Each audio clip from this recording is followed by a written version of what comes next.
Media మిత్రులందరికీ నమస్కారం. Press మీట్లో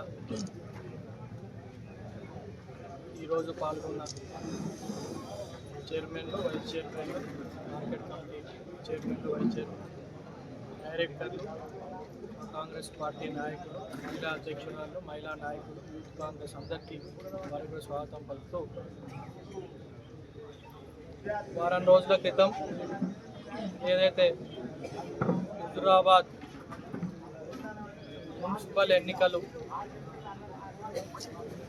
కాంగ్రెస్ పార్టీ ఘన విజయం సాధించిందో, మరి దానికి ముఖ్యంగా ఆ హుజురాబాద్ మున్సిపాలిటీ ప్రజలకు పేరు పేరున వాళ్ళందరికీ శిరస్సు వంచి వాళ్ళకి కృతజ్ఞతలు, ధన్యవాదాలు తెలియజేస్తున్నా.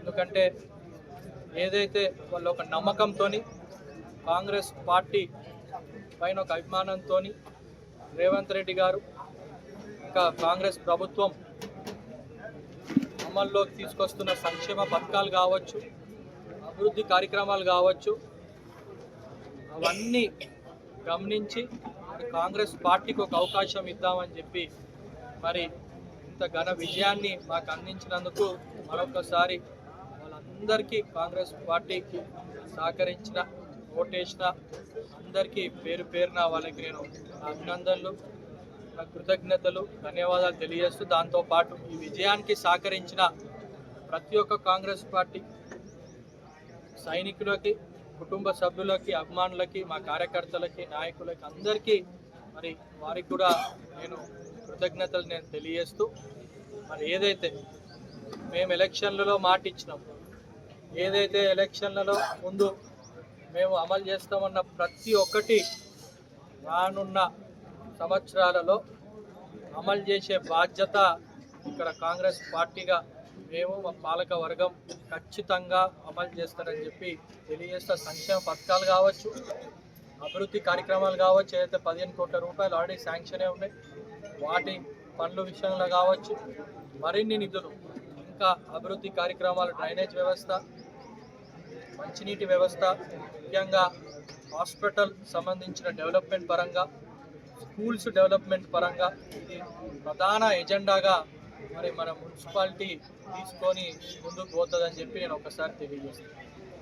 మరి దాంతోపాటు పార్కులు, చిల్డ్రన్స్ పార్క్ డెవలప్మెంట్, చెరువులు, ఏదైతే వాకింగ్ ట్రాక్ల విషయంలో డెవలప్మెంట్ పరంగా చూసుకున్నా, ఇవన్నీ ఇంకోటి beautification, Huzurabad centres beautification, circles beautification పరంగా చూసుకున్న ఒక మంచి మోడల్ మున్సిపాలిటీకి ఏదైతే తీర్చిదిద్దామనో మేము మాటిచ్చినామో దాన్ని నిలబెట్టుకునే కార్యక్రమం తప్పకుండా చైర్మన్, వైస్ చైర్మన్, మరి మా కౌన్సిలర్లు అందరూ, పాలకవర్గం అందరూ కృషి చేస్తారని చెప్పి నేను ఈ వేదికగా ఇక్కడ ఉన్న ప్రజలకు నేను తెలియజేస్తాను. ఇందిరమ్మ ఇల్లుల విషయంలో కావచ్చు, కొంతమందికి లబ్ధిదారులు ఇంకున్నారు. ఖచ్చితంగా రానున్న వచ్చే నెల లోపలనే 2వ విడత ఇందిరమ్మ ఇల్లులు శాంక్షన్ కాబోతున్నాయి. కాబట్టి అర్హులు ఉన్న ప్రతి ఒక్కళ్ళకి ఇందిరమ్మ ఇల్లులు మేము అందజేస్తామని చెప్పి మేము తెలియజేస్తాం. దాంతోపాటు డబుల్ బెడ్రూమ్లు 2 BHK ఏవైతే ఉన్నాయో వాటిలో నిరుపేదలకు, గుంట భూమి లేని వాళ్ళకి, ఇల్లడుగు లేని వాళ్ళకు కూడా ఖచ్చితంగా అవన్నీ మేము వాళ్ళకి అందించే విధంగా కూడా ప్రతి వార్డు నుంచి ఎంపిక చేసేది మాట ఇచ్చినాం. దాని ప్రకారం మేము ముందుకు సాగుతున్నాం. దాంతోపాటు రానున్న రోజుల్లో ఏవైతే పెన్షన్లు కావచ్చు, ముఖ్యంగా అది వృద్ధుల పెన్షన్ కావచ్చు, పెన్షన్ల పెంపు కావచ్చు, అవి కూడా ఇప్పుడు స్టార్ట్ కాబోతున్నాయి అతి త్వరలో. కాబట్టి వాటిని దృష్టిలో పెట్టుకొని వాడలో ఎవరైతే మున్సిపాలిటీలో ఉన్నారో మరి వాళ్ళ అర్హులు ఉన్న వాళ్ళకి కూడా పెట్టడం జరుగుతుంది. సో ఇట్లా ఒక్కొక్కటిగా మా 6 గ్యారెంటీల అమలుతో పాటు ఈ అభివృద్ధి కార్యక్రమాలు చేసుకుంటూ పోతాం. ఇంకా ముఖ్యంగా ఏంటంటే తెలంగాణ రాష్ట్రంలో పోయినసారి 94 ATC సెంటర్లు, అంటే ఐటీఐని అడ్వాన్స్ టెక్నికల్ సెంటర్స్ కింద పెట్టడం జరిగింది తెలంగాణ ప్రభుత్వం, రేవంత్ రెడ్డి గారు.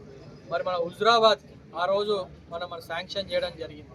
దాన్ని కూడా అతి త్వరలో కూడా మనం పనులు కార్యక్రమం చేసుకొని దాన్ని కూడా ప్రారంభించే కార్యక్రమం కూడా మనం చేసుకుంటామని చెప్పి మరొకసారి నేను తెలియజేస్తూ, మరి ఇవన్నీ ఇచ్చిన మాట ప్రకారం ప్రజలు మా పైన నమ్మకం పెట్టుకున్న ప్రతి ఒక్క అంశాన్ని మేము వాళ్ళ ఒమ్ము చేయకుండా నమ్మకాన్ని పనిచేస్తాం.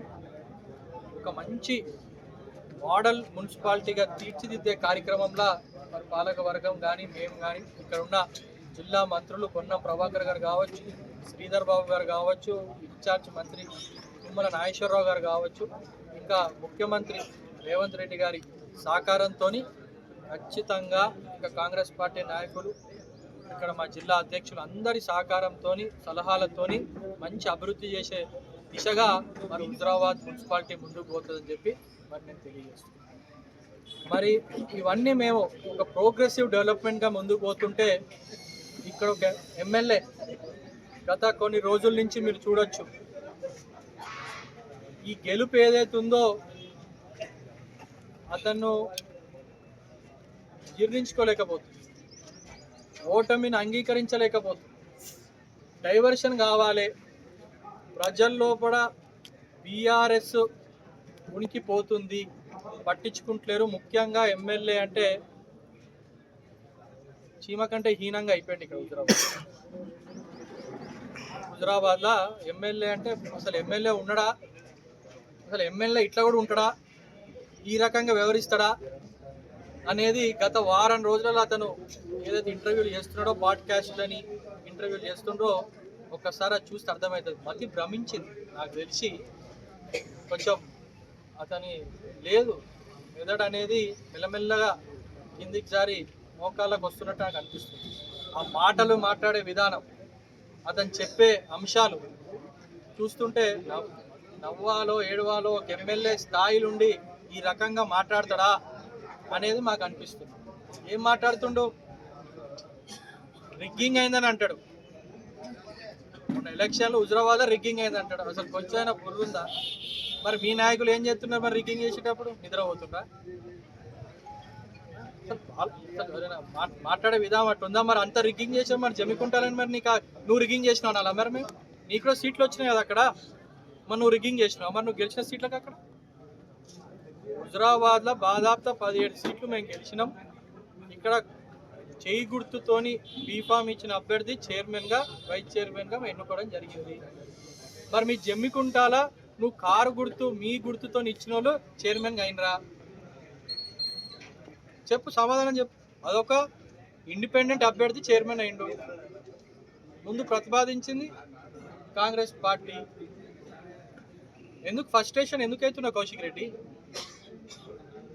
ఏదంటే అది టాపిక్ డైవర్ట్ కావాలి. ఈ ఓడిపోయినావు హుజరాబాద్లో, ఇక లేదు బీఆర్ఎస్ అనేది భూస్థాత్వం అవుతుంది, ఇప్పుడు నేను ఏదో ఒకటి చేయాలి, అటెన్షన్ డైవర్ట్ చేయాలి అనే ఉద్దేశంతో నువ్వు ఎన్ని ఇంటర్వ్యూలు పెట్టినా ప్రజలు బీఆర్ఎస్ నిన్ను నమ్మే ప్రసక్తి లేదు. ఇది వాస్తవం. ఏమన్నంటే ముఖ్యమంత్రి గారితో పోల్చుకుంటుంది. అసలు ఏమన్నా గుర్రుందా అని అడుగుతున్నా. ఇక్కడ హుజరాబాద్లో నీకు చెంప చెల్లు అనే విధంగా సమాధానం చెప్పినాం మేము. మీకు ముఖ్యమంత్రి ఎందుకే నాకు అర్థం కాదు. ఇక మా కాంగ్రెస్ పార్టీ కార్యకర్తలు చాలు, మేము ఉన్నాం ఇక్కడ. నువ్వు ఫస్ట్ ఇక్కడ గెలువు, ఇక్కడ మాతో నువ్వు మాట్లాడు. నీకు ఏం పోలిక, ఏం పొంతనా నీకు మా ముఖ్యమంత్రి గారితో? పెద్దోళ్ళతో పోల్చుకుంటే నువ్వు పెద్దోడు అవుతావు అనుకుంటే పులిని చూసి నక్క వాత పెట్టుకున్నట్టు. నీ వ్యవహారం ఎట్లుందంటే పులిని చూసి నక్క వాత పెట్టుకున్నట్టు నువ్వు చేస్తున్నావు నీ వ్యవహారం అంతా. ఎంపీ ఎలక్షన్ అనే 3వ స్థానం, ఎమ్మెల్సీగా ఇక్కడ నీకు పోటీనే లేదు. సర్పంచ్లో మేమే గెలిచినాం. మన మున్సిపాలిటీలో మాకే ఎక్కువ సీట్లు వచ్చినాయి. ఆ రోజు మేము మాట ఇచ్చిన, హుజరాబాద్ గడ్డ పైన కాంగ్రెస్ పార్టీ జెండా ఎగిరేస్తామని మాట ఇచ్చినాం. ఇచ్చిన విధంగానే ప్రజల ఆశీస్సులతోని మరి మేము జెండా ఎగిరేసినాం. ఒప్పుకో, ఓటమి ఒప్పుకో. కొంచెం ఎందుకు ఇట్లా జరిగింది అనేది కాలిస్తే మీ పార్టీ నాయకులతో కూర్చొని మాట్లాడుకో. అంతేగాని నోటికొచ్చినట్టు నువ్వు మీడియా ముందు వచ్చి ముఖ్యంగా మా ముఖ్యమంత్రి గారి పైన గిట్ట మాట్లాడితే మేము ఊరుకోము.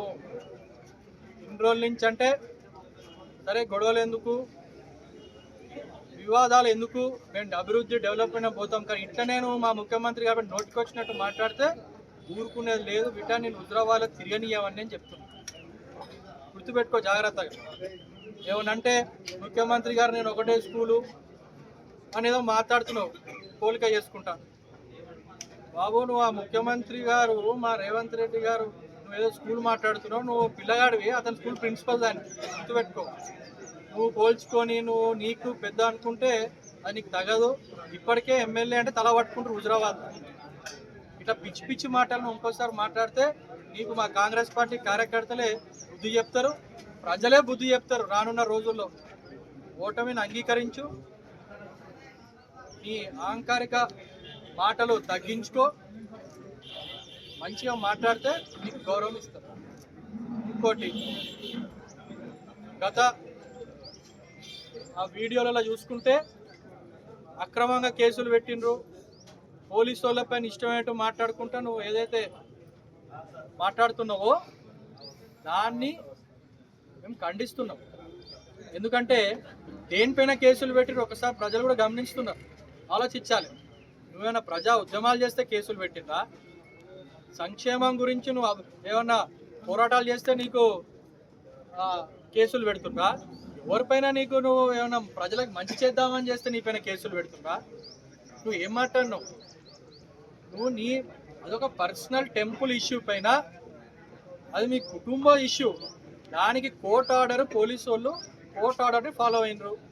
దానిని పట్టుకొని ఇక్కడ ఉన్న అటెన్షన్ మొత్తం డైవర్ట్ చేద్దామని చెప్పి ఏదైతే సిపి గారి పైన కావచ్చు, ఇక్కడ ఉన్న ఒక మహిళ ఏసీపీ పైన గారు కావచ్చు, సిఐ పైన కావచ్చు, నువ్వేదో ఆరోపణలు చేస్తున్నావో అది చాలా సిగ్గుచేటు. పోలీస్ వ్యవస్థ అనేది కాన్స్టిట్యూషన్ పరంగా వ్యవహరిస్తుంది. మీరు ఇంకా నీ భ్రమలు ఉన్నావు, మీ ప్రభుత్వంలో ఉన్నప్పుడు నువ్వు ఏదంటే అది మీరేమో ఒత్తిడి తీసుకొచ్చి పోలీసు వాళ్ళ పైన ఒత్తిడి తీసుకొచ్చి, ఇది ప్రజాప్రభుత్వం, పోలీసు వాళ్ళకి స్వేచ్ఛ ఉంది. కోర్టు ఆర్డర్ ఏదైతే ఉందో దాన్ని అమలు చేయడంలోనే పోలీసులు వాళ్ళ బాధ్యత నిర్వహించిండ్రు. దానిని నీకు స్పష్టంగా చెప్పిండ్రు అప్పుడు ఏమని, సమ్మక్క సార్లమ్మ జాతరల ఇంకా గద్దెపైన దేవుళ్ళు వచ్చిన తర్వాత నువ్వు వచ్చి మొక్కులు ఏమంటే చెల్లించుకోవాలని క్లియర్గా ఎవరైనా ఒక భక్తులు చేసే విధానం.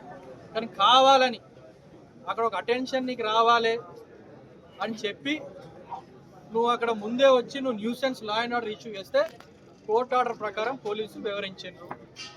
దానిని పట్టుకొని ఒక సిపి ఒక మతాన్ని నువ్వు దూషించింది నిజం కాదా అని నేను అడుగుతున్నాను. మైనారిటీ సోదరులని నువ్వు నోటుకొచ్చినట్టు మాట్లాడేది నిజం కాదా అని అడుగుతున్నాను.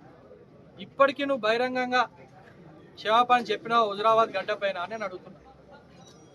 ఇంకా నీకు ప్రేమ ఉంది, మాకు చిత్తశుద్ధి లేదని చెప్పి నువ్వు మాట్లాడుతున్నావు.